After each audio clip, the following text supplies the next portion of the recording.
What daily sales habits separate top performers from the rest? We're sharing 10 commandments that can elevate your sales game in this episode of Closing Time.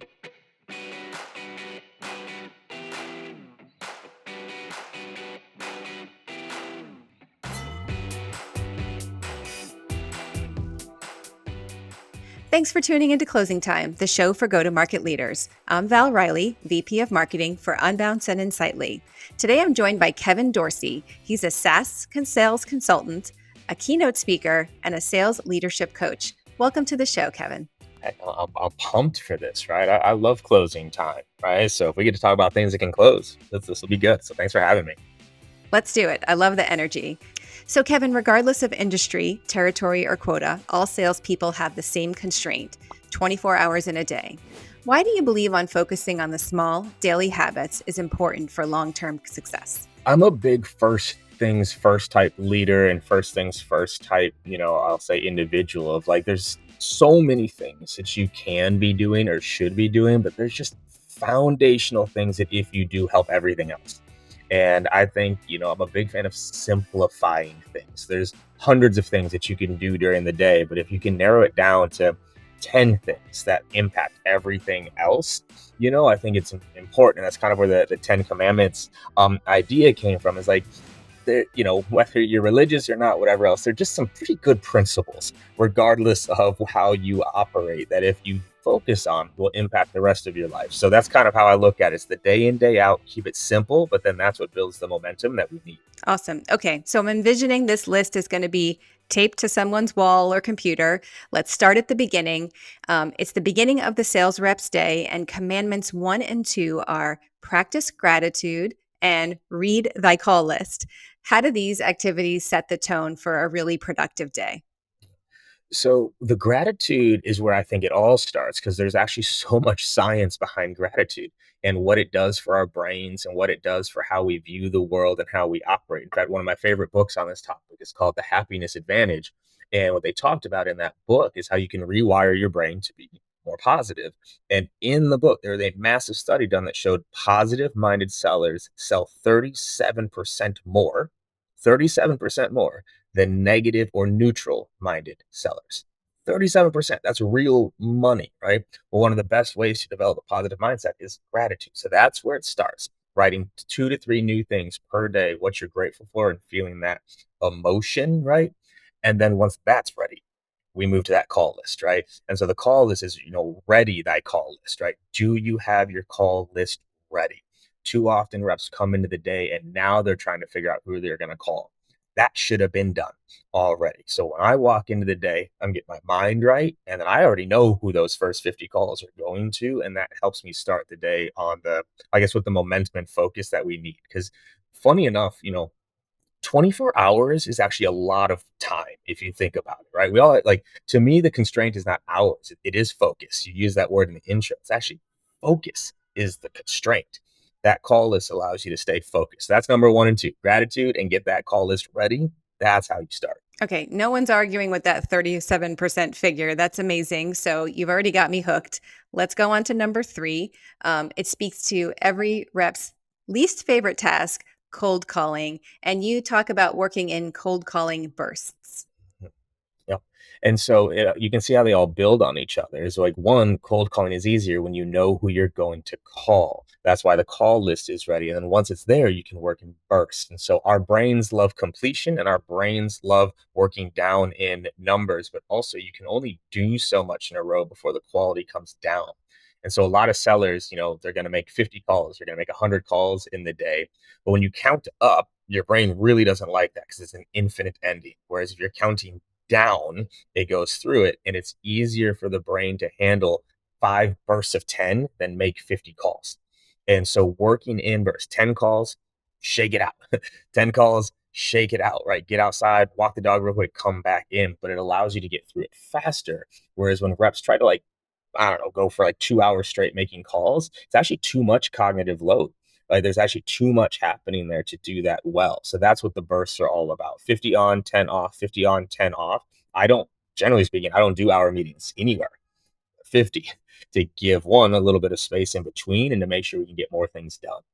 Yeah, two great tips there. I mean, I love crossing things off a list. It just speaks to my heart. So, yeah, counting down, I think, is a really effective mindset. Okay, so the next one has proven to be effective, but I feel like it often gets overlooked. It's practicing, particularly role playing with peers and your sales leaders. Well, and it's funny because you mentioned it right at this, like, cold call, people hate cold calling or reps hate cold calling. Well, one of the reasons why a lot of reps hate it is because they're not very good at it. Right? Like, it's actually hard to enjoy something that you're not good at, and the only way to get good at something is practice, and this is truthfully, in my opinion, one of the biggest flaws in the sales industry, is this aversion to practice, right? Whereas your sport in high school, you practiced every day. Your instrument, you practiced every day. Your band, you practiced every day, right? But then you get into selling, the thing that will actually make you multiple six figures in a year, and people don't.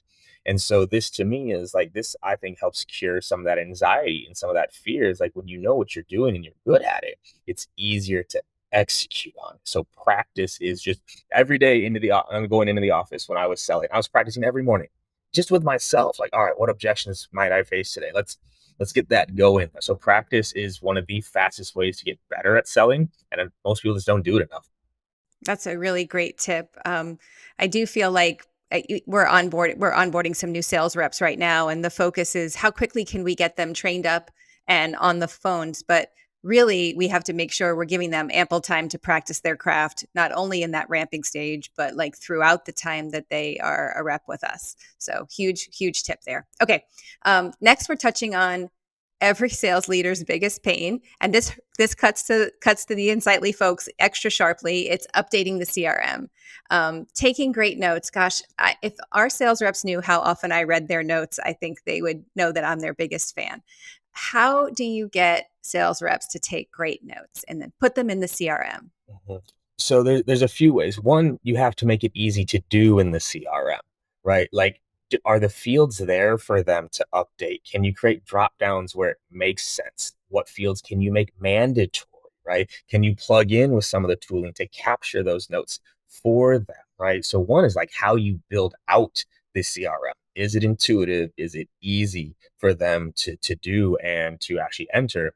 But then secondarily, you mentioned it was so perfect the way you said it, is if sellers knew how valuable their notes were to the company, it's Yes. easier to sell them on it, right? When it's like, oh, because you're sellers are complaining about like, leads from marketing. Well, you know what? If you put notes in there, marketing can actually read it and make adjustments to what we're targeting. When like Yes. this is happening in my org right now, where they're like, oh, these leads suck. Everyone's coming into, and they want XYZ. But then I pull up all the dispositions and I go, that disposition only makes up 4% of leads. I can't go to marketing and say anything is wrong. That's 4%, right? So one, you have to sell them on the impact. It's not just to them, it's to the entire company. Those notes are good. But then you do have to enforce it. You have to enforce it. If managers are not going in there and looking like, where are the notes? Where are the fields, right? Sure. We won't let something close out, or I'll put someone on a plan for it. It's part of the job. It's part of the Right. job. But this is a key one. Sellers, please hear me out. As much as you think you can remember everything, you can't. You don't want to have to remember everything. That's actually what burns you out. You want to be able to reference everything. The better Mhm. the notes, the better you're going to sell, hands down. All right. So, commandment number 6 also speaks to a marketer's heart as well. It's about reviewing calls. I love listening to calls. So, you specify that a rep should listen to one winning call and one train wreck call every day. Why is that reflection so important? Right. So I'll start on the train wreck call because it desensitizes you. I think that's the word. It desensitizes you to mistakes. When you listen back to it, it just starts to whittle down how much a mistake impacts you, right? If you can start to laugh at where you messed up or laugh at where a call went wrong, it makes it so much easier to do and not worry about. So that's one. You can learn like, ooh, yeah, I missed that one. But then the wins, same idea, it reinforces. So what's interesting for reps and for managers is more often than not, they are not listening to the good calls. They only listen to the bad calls. And actually what that does psychologically is very interesting. If all you're listening back to are the calls that you didn't do well on, it's reinforcing the things you didn't do well on. Whereas if you're listening to the calls that went well, that's actually what I want to reinforce. Like then I want you living that, right? So it's doing both is very, very important because I want to reinforce the good and laugh at the bad. That's what I'm looking for on the call reviews. And I love that as a marketer, you're listening to calls because a lot of Oh, marketers don't. They don't listen to calls. They don't read notes. They go off in their little marketing corner and go do marketing things. So like you got a fan over here, Val. I'm liking this. This is good. awesome. Okay, great.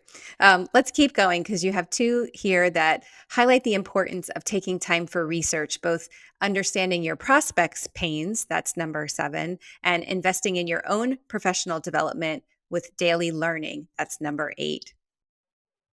I mean, both these fall into the education bucket, right? How do you learn about your prospects? And then what are you learning to make yourself better? For whatever reason, especially in SaaS, this area is what got replaced by product knowledge.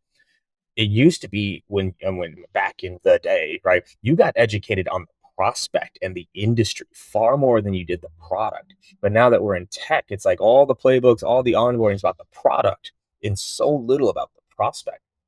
Sellers selling to me know next to nothing about what it actually means to be a CRO.